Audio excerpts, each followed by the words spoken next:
जब 1919 में ब्रिटिश सरकार ने एक तानाशाही कानून पास किया जिसे कहा गया रॉलेट एक्ट। इस कानून के तहत किसी भी भारतीय को बिना वारंट गिरफ्तार किया जा सकता था, मुकदमा चलाए बिना जेल में डाला जा सकता था और अपील या वकील की कोई इजाजत नहीं थी। जनता में गुस्सा फूट पड़ा क्योंकि यह कानून सीधे स्वतंत्रता और मानवाधिकारों पर हमला था। इसके खिलाफ 13 अप्रैल को लोग जलियांवाला बाग में इकट्ठा हुए। उस भीड़ में महिलाएं, बच्चे, बूढ़े सब थे। वो सिर्फ बैठकर शांतिपूर्वक विरोध कर रहे थे। लेकिन तभी आया ब्रिगेडियर जनरल डायर, जिसने बाग को चारों तरफ से घेर लिया और बिना किसी चेतावनी के बोल दिया, फायर। 1650 से ज्यादा गोलियां चलाई गईं। लोग निकल नहीं पाए। एक ही गेट था, वो भी बंद कर दिया गया। कुछ लोग कुएं में कूद गए ताकि जान बचा सकें। सरकारी आंकड़ा 379 मौतें, लेकिन असली गिनती 1000 प्लस शहीद, 1500 से ज्यादा घायल। ये किसी युद्ध का मैदान नहीं था, ये तो निर्दोषों की हत्या थी। जनरल डायर का मकसद क्या था? उसने बाद में कहा कि मैंने जानबूझकर गोली चलवाई ताकि भारतीयों को सबक मिले और वो दोबारा कभी विरोध की हिम्मत ना करें। यानी वो डर और दहशत फैलाना चाहता था। लेकिन इसका असर क्या हुआ? रविंद्रनाथ टैगोर ने नाइटहुड की उपाधि लौटा दी। गांधी जी ने पहली बार देश भर में असहयोग आंदोलन की घोषणा की और भगत सिंह जैसे नौजवानों के दिल में इनकलाब की चिंगारी जल उठी। जलियांवाला बाग हत्याकांड कोई हादसा नहीं था, वो ब्रिटिश हुकूमत की सोची समझी साजिश थी जो आजादी की आवाज को कुचलना चाहती थी। लेकिन वो क्या जाने कि जहां खून बहता है वहीं से क्रांति पैदा होती है। और फिर इतिहास के पन्नों पर लिखा गया एक ऐसा नाम जो आज भी हर युवा के सीने में धड़कता है, भगत सिंह। उम्र सिर्फ 23 साल, लेकिन दिल में ऐसा जुनून कि मौत भी सलाम करे। नाम था शहीद आजम भगत सिंह, जिसने ये नहीं सोचा कि जिंदा कैसे रहना है, बल्कि ये सोचा कि मरना कैसे है ताकि लाखों जिंदा हो जाएं। जब लाला लाजपत राय की लाठियों से हत्या हुई तो भगत सिंह का खून खौल उठा। कहे कि अगर इनकलाब लाना है तो आवाज नहीं, धमाका करना होगा। उन्होंने असेंबली में बम फेंका, लेकिन किसी को मारने नहीं, जगाने के लिए, और खुद गिरफ्तारी दे दी। नतीजा क्या निकला? अखबारों में नाम था भगत सिंह। जेल में रहते हुए बम बनाने की विधि तक अखबारों में छपवा दी। और फिर हिंदुस्तान का हर युवा क्रांति का मतलब समझ गया। कोई किताब छोड़ बम के पर्चे पढ़ने लगा तो कोई कलम छोड़ संग्राम की राह चुनने लगा। भगत सिंह, सुखदेव और राजगुरु को 23 मार्च 1931 को फांसी दी गई थी। इन 3 क्रांतिकारियों को फांसी इसलिए दी गई क्योंकि उन्होंने अंग्रेजों के खिलाफ खुला विद्रोह किए थे और ब्रिटिश अधिकारी की हत्या की थी। साल था 1925 और तारीख थी 9 अगस्त। लखनऊ के पास एक छोटा सा स्टेशन काकोरी, लेकिन इस छोटे से स्टेशन पर आजादी की एक बहुत बड़ी चिंगारी भड़कने वाली थी।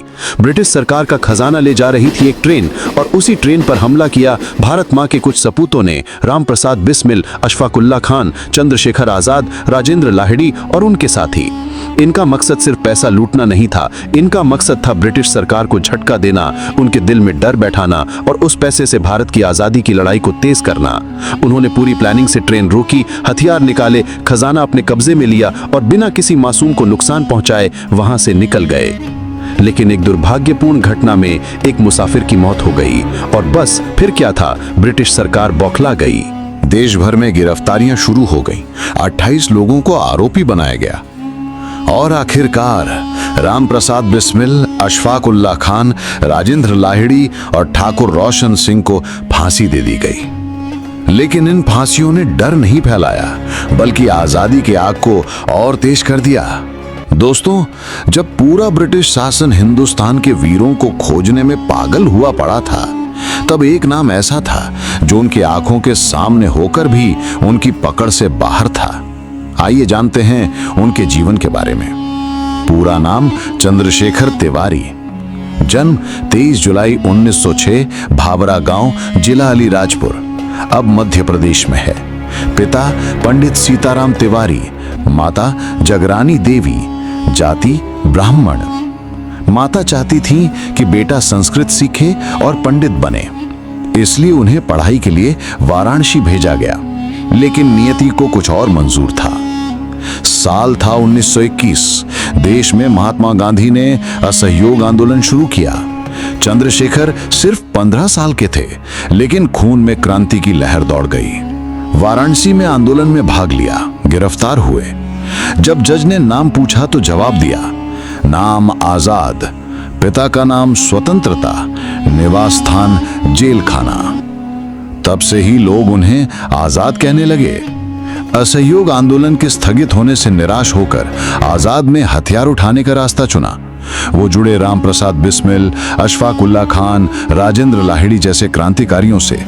बन गई एक गुप्त संस्था HRA, हिंदुस्तान रिपब्लिकन एसोसिएशन। इसका मकसद था अंग्रेजी हुकूमत को उखाड़ फेंकना। 9 अगस्त 1925 को ब्रिटिश सरकार का खजाना ले जा रही ट्रेन को लखनऊ के पास काकोरी स्टेशन पर लूटा गया। इस मिशन में भले ही आजाद सामने नहीं आए, लेकिन उन्होंने इसकी पूरी योजना बनाई थी। वो आखिर तक गिरफ्तारी से बचते रहे, जबकि बाकी साथी पकड़े गए। काकोरी कांड के बाद बचे हुए क्रांतिकारियों के साथ मिलकर 1928 में HSRA, Hindustan socialist Republican association बनाई। इस संस्था में शामिल हुए भगत सिंह, सुखदेव, राजगुरु, बटुकेश्वर दत्त, दुर्गा भाभी आदि। 1928 में लाला लाजपत राय की अंग्रेजों की लाठी से मौत हो गई। आजाद और भगत सिंह ने इसका बदला लेने की कसम खाई। JP सॉन्डर्स, ब्रिटिश अफसर को गोली मारकर हत्या की गई। ये बदले की आग थी।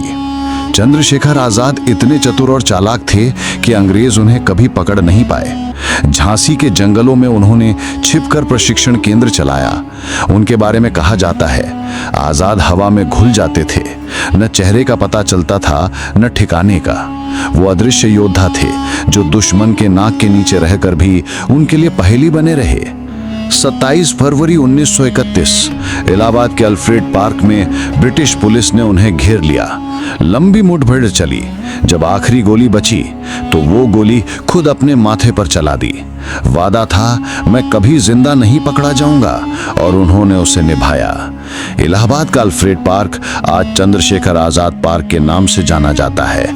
आजाद ने हजारों युवाओं को क्रांति की राह दिखाई। वो सिर्फ योद्धा नहीं, आत्म बलिदान का प्रतीक बन गए।